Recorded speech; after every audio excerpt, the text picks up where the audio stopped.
bayangkan kami, kami domisili di Balikpapan, Kaltim, eee, batu bara di Kaltim ini itu nggak perlu pakai mesin yang canggih, dikeruk pakai tangan kira-kira bisa gitu.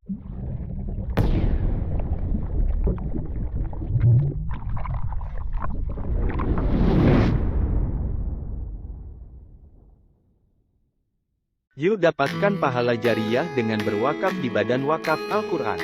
Mari ikut aktif membantu share dan membagikan informasi ini sebagai amal kebaikan Anda. Assalamualaikum warahmatullahi wabarakatuh, Bang Muhammad Hatta. Waalaikumsalam warahmatullahi wabarakatuh. Sudah sejak lama kita tidak membahas IKN. Yang krusial adalah update mengenai relevansi rencana IKN realistis dari sisi makroekonomi seperti apa, Bang Muhammad Hatta. Silakan, Bang.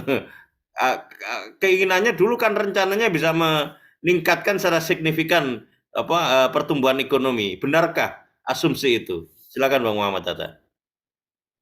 Ya baik, terima kasih. Bismillahirrahmanirrahim. Assalamualaikum warahmatullahi wabarakatuh. Waalaikumsalam warahmatullahi wabarakatuh.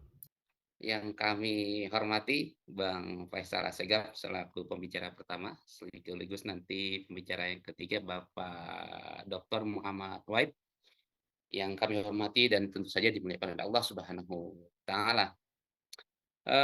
Ya, kalau terakhir dari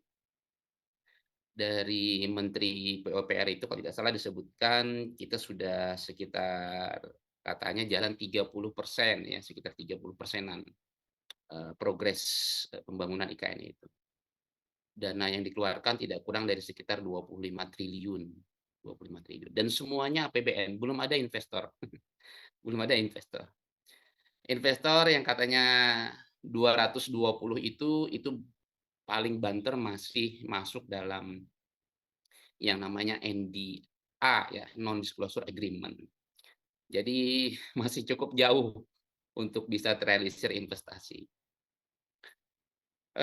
Tentu saja investor punya beberapa, beberapa pertimbangan yang kuat ya untuk masuk ke IKN ini.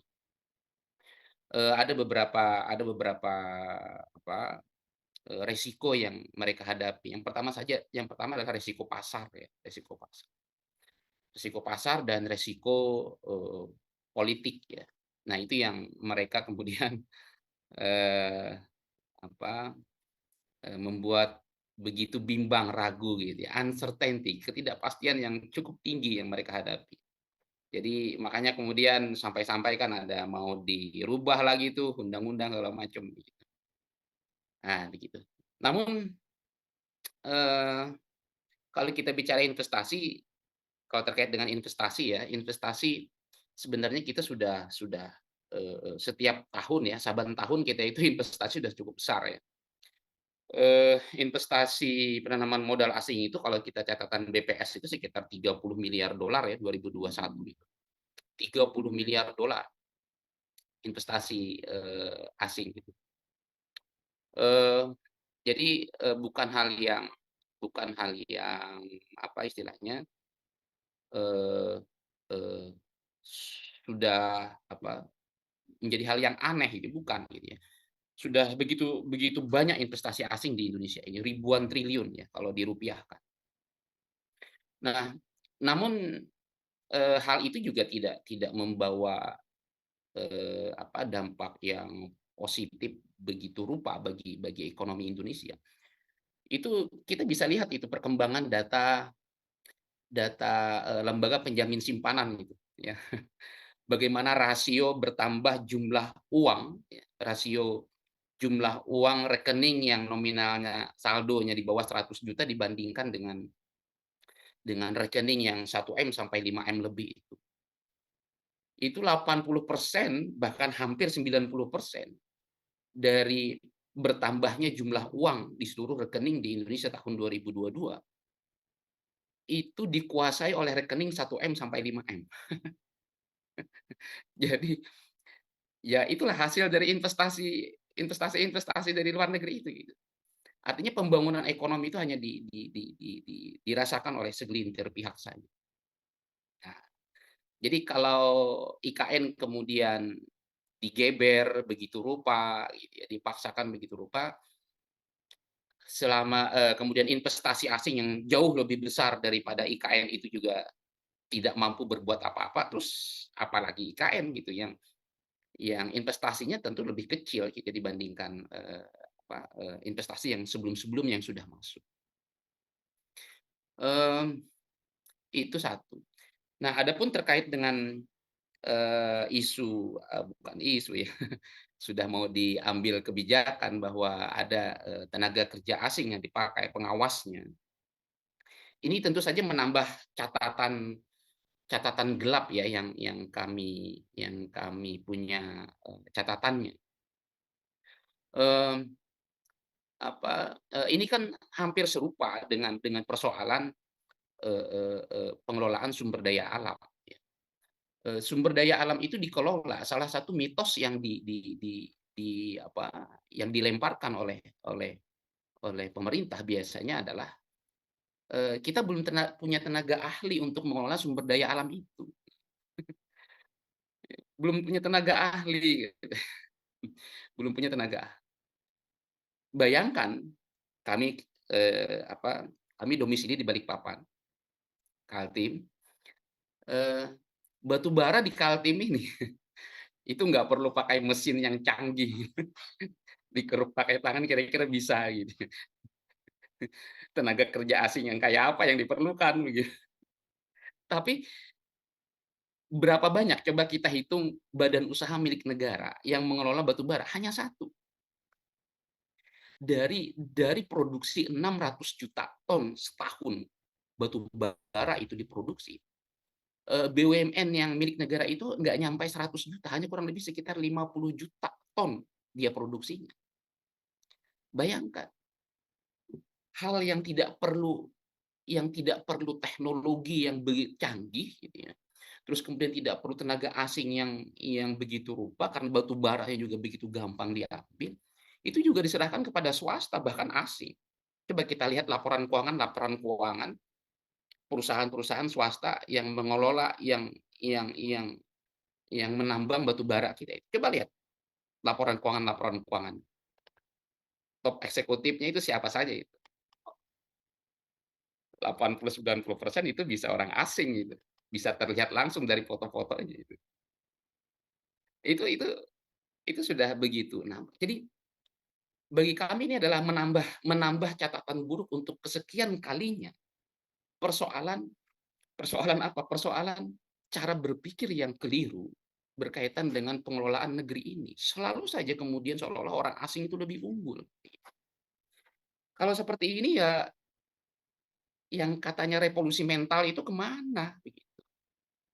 Ini yang jadi masalah nih. Dikit-dikit dikit-dikit asing.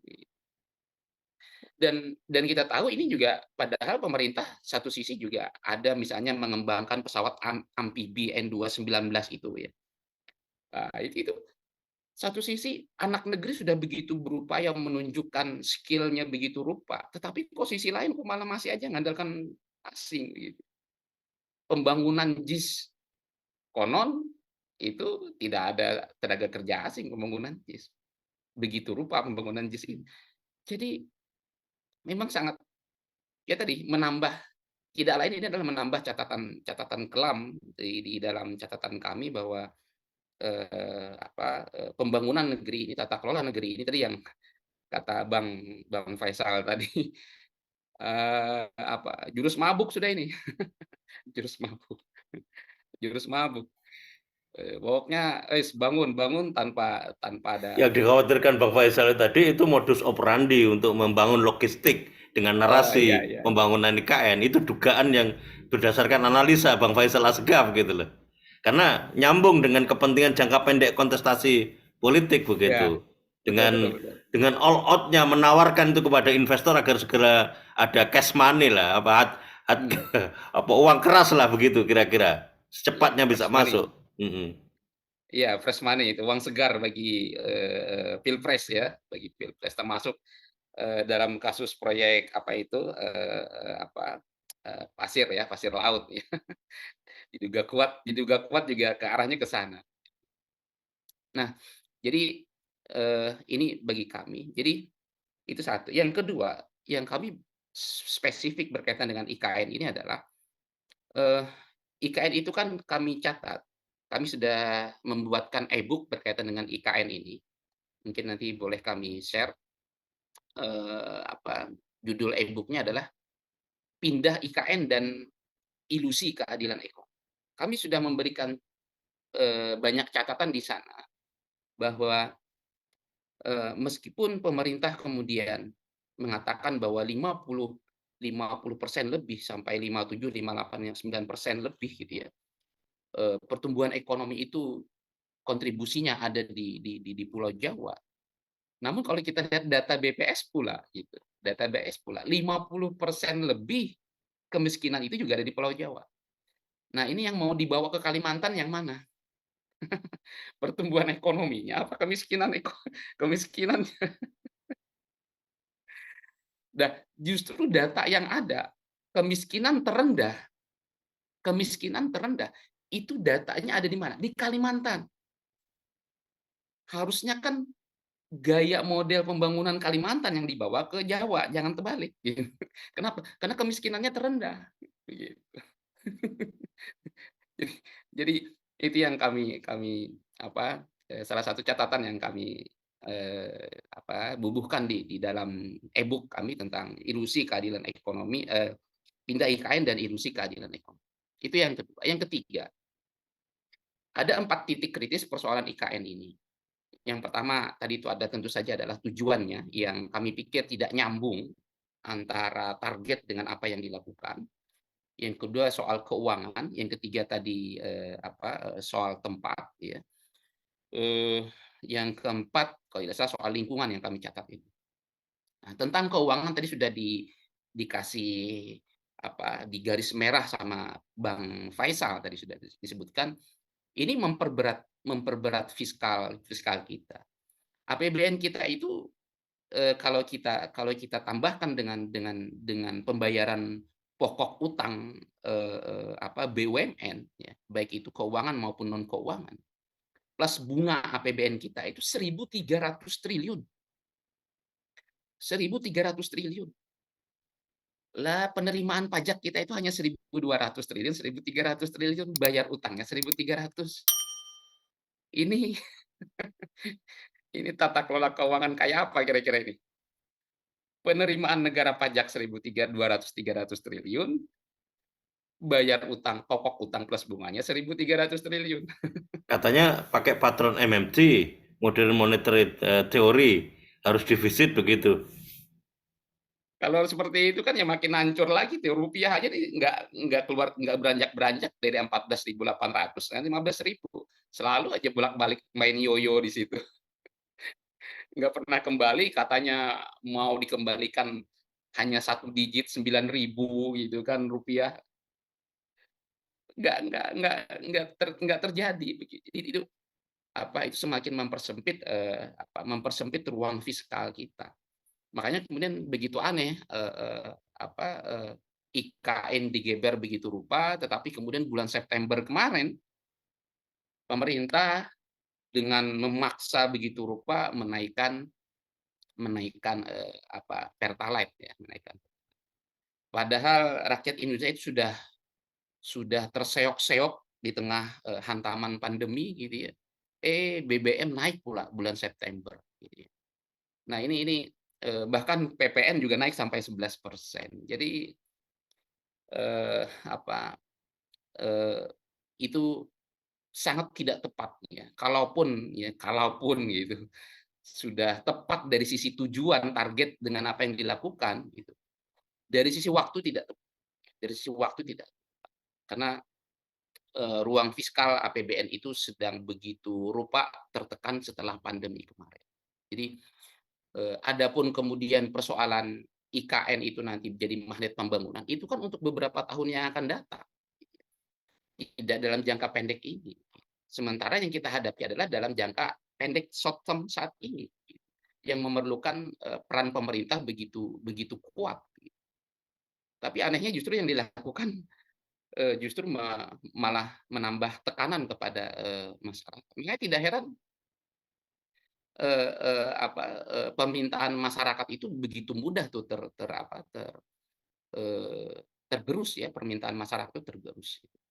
Terlebih nanti kita sangat khawatir dengan perkembangan geopolitik, termasuk juga perekonomian ekonomi global yang masih terhuyung-huyung, gitu ya. Eropa sedang resesi, gitu ya.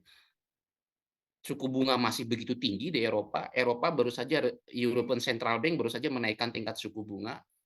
Itu memiliki resiko yang tinggi terhadap rupiah. Akan terjadi arus capital outflow sektor keuangan, pasar falas. Jadi kami pikir ini waktu yang sangat-sangat tidak tepat kalau dari sisi waktu tadi. Namun yang paling penting bagi kami adalah ini dari sisi tujuan sudah memang tidak nyambung, gitu ya. Dari sisi tujuan tidak nyambung tadi. Agar kue pembangunan dibagi ke Kalimantan. Lah Kalimantan orang miskinnya jumlahnya lebih kecil kok daripada di Pulau Jawa. Justru Pulau Jawa yang paling banyak miskinnya. Jadi itu dari sisi target dan apa yang dilakukan itu tidak nyambung. Belum lagi nanti kita lihat DKI Jakarta ya. DKI Jakarta sebagai investasi nomor 2 penanaman modal dalam negeri, nomor 1 penanaman modal dalam negeri, terus kemudian nomor 2 penanaman modal asing. Itu juga begitu banyak gitu ya orang miskin di sana gitu. Bahkan kalah pada tahun 2019 jumlah orang miskinnya tidak begitu terpaut jauh dengan Kalimantan Timur gitu. Kenapa kita menggunakan data 2019 gitu? Karena sebelum pandemi katanya itu ekonomi normal. Mari kita lihat 2019 gitu. Begitu. Jadi kami pikir begitu Pak Slamet. Ya, apa sih sebetulnya yang penting kita cermati terkait dengan pilihan pemerintah untuk melakukan keputusan menggunakan TKA sebagai dewan pengawas yang tadi Bang Faisal melihatnya ini di antara domain persoalan parsial, di antara persoalan yang menyeluruh yang sebetulnya sudah cukup membuktikan dugaan mengenai tidak realistisnya IKN ini direalisasikan. Apalagi tadi dikasih sense bahwa Anies dalam hal ini diharapkan bisa mengambil keputusan untuk membatalkan proyek IKN ke depan kalau memang diberikan kesempatan, kalau jadi nanti dengan berbagai intrik-intrik politik yang sekarang ini ada. Anda melihatnya apa sih yang krusial kalau kita bicara masalah persoalan IKN masuk ke dalam bagian pembahasan parsial mengenai TKA ini, Bang Muhammad Hatta? Oke. Selalu saja kan yang ditampilkan adalah bahwa yang namanya pekerja asing memiliki kecakapan gitu ya, kecakapan yang dianggap lebih tinggi. Masalahnya kan Indonesia bukan negara yang baru lahir. Kita sudah masuk ke berapa ini? 78 nih. Kemerdekaan Indonesia ini, kemerdekaan Indonesia. Jadi ada kampus-kampus yang begitu besar ya, memiliki prestasi yang tidak kalah hebatnya dengan kampus-kampus di luar sana, dan kita banyak para pakar kita yang justru dipakai oleh perusahaan-perusahaan asing justru di luar negeri. Jadi selalu saja itu yang kemudian masalah kecakapan, gitu ya, masalah kecakapan. Tadi yang kami singgung di awal tadi tentang pesawat amfibi N219 tadi, pembangunan JIS yang tidak menggunakan tenaga kerja asing gitu ya. Ini jadi bertolak belakang sekali gitu ya dengan fakta yang ada. Jadi kami pikir itu tidak nyambung ya, menambah catatan buruk, catatan kelam yang ada dalam pembangunan IKN ini. Atau begini Bang Hatta, selalu kan dinarasikan bahwa posisi negara kita ini kan diupayakan agar bisa keluar dalam middle income trap gitu ya, jebakan negara berpendapatan menengah. Anda melihatnya korelasinya di mana sih antara narasi yang selalu dibangun terkait dengan kondisi ekonomi kita, negara ini sangat diharapkan bisa keluar dari middle income trap, dengan keputusan-keputusan politik spekulatif diantaranya terkait dengan apa yang akan direncanakan IKN, yang masih menyisakan pertanyaan besar, seberapa sebetulnya ini benar-benar direalisasikan untuk menyelenggarakan atau merealisasikan IKN Nusantara di PPU, atau dugaan-dugaan yang terkait dengan spekulasi publik mengenai kebutuhan logistik dalam jangka waktu pendek kontestasi politik, Bang Hatta, Muhammad Hatta. Iya, kalau kita tidak ingin terjebak di dalam middle income trap itu, maka tentu sekali lagi, nah ini saya selalu sering menggunakan dengan kata nyambung dan tidak nyambung.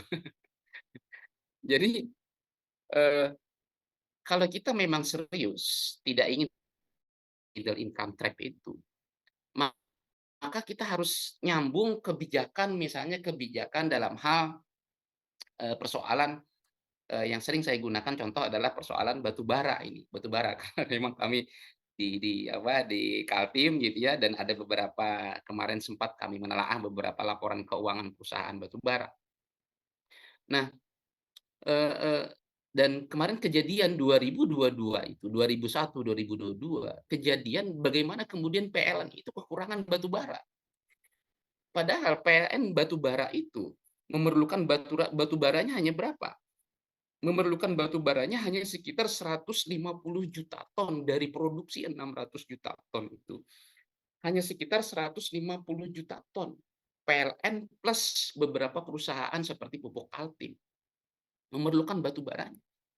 Tapi kenapa PLN tidak dapat batu bara? Kenapa PLN tidak batu bara? Tidak dapat batu bara. Nah, karena perusahaan-perusahaan swasta yang memiliki batu bara itu lebih memilih menjual ke luar negeri untuk mendapatkan harga yang lebih mahal. Nah, ini kan kemudian solusinya apa? Solusinya adalah BLU, Badan Layanan Usaha, kemudian dibikin gitu.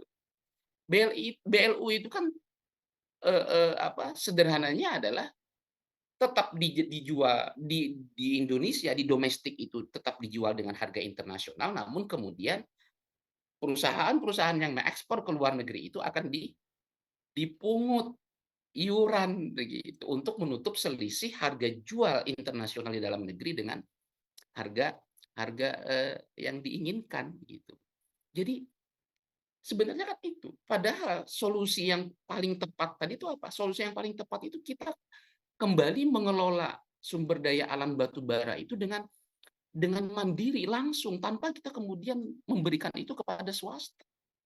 Teknologinya nggak perlu teknologi yang canggih, sumber daya manusianya sudah begitu banyak, kita banyak yang ahli. Jadi dari segi dana, coba kita lihat dari segi dana. Misalnya ini adalah, PT Bumi Resources. Bumi Resources ini kan di dalamnya itu ada beberapa perusahaan tambang di dalamnya, termasuk, termasuk perusahaan yang namanya PT Kaltim Primakol ya, yang paling banyak produksinya. Nah, Bumi Resources itu berapa nilai asetnya? Total asetnya itu tidak lebih dari 4,2 miliar dolar. 4,2 miliar itu kalau kursnya 15.000 hanya sekitar 63 triliun. Kalau toh kita harus kembali membeli Bumi Resources itu, selesai itu persoalan batu bara. Nggak perlu lagi nanti ada teriak-teriak PLN kekurangan batu bara dan seterusnya. Ini kan malah kita akhirnya menyerahkannya kepada mekanisme dengan cara BLU tadi. Ujung-ujungnya kan BLU itu sebenarnya menyenangkan perusahaan-perusahaan batu bara juga sebenarnya.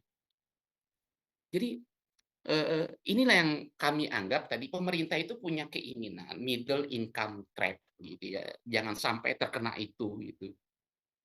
Terus kemudian IKN itu Indonesia akan menjadikan Indonesia emas gitu.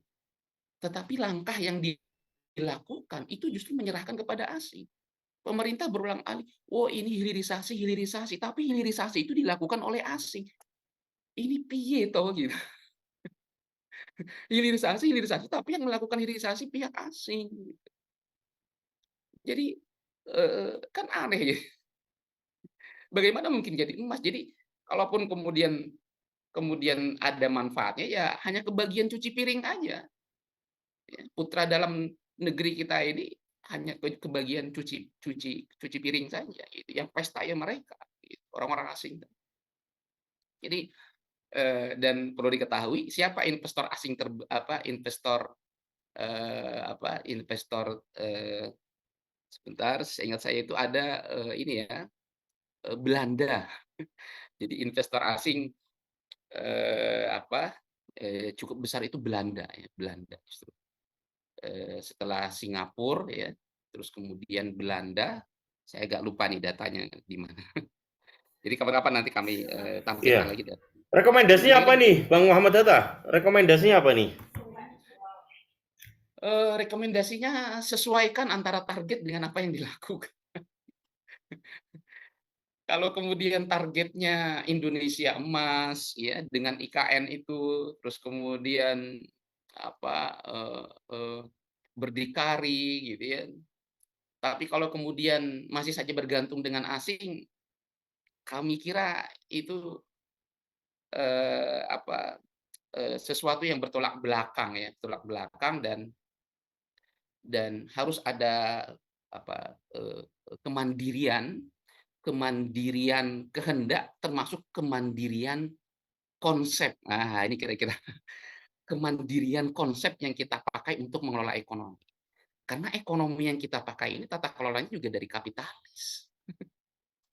Bagaimana kemudian fiskalnya, bagaimana moneternya, ini kan masih dikendalikan dengan aturan main gaya kapitalisme juga. Pakai suku bunga dari sisi moneter, pakai pajak dari sisi fiskal, nggak akan selesai. Pasti nanti akan, kiri kanan akan ketemu dengan terbentur dengan masalah. Itu saja kami pikir, mohon maaf. Ya, terima kasih Bang Hatta ingin menyampaikan bahwa siapapun pemimpinnya ke depan kalau politik moneter dan politik fiskalnya tidak beranjak dari kondisi existing, tidak akan ada penyelesaian mendasar dan menyeluruh, kira-kira begitu.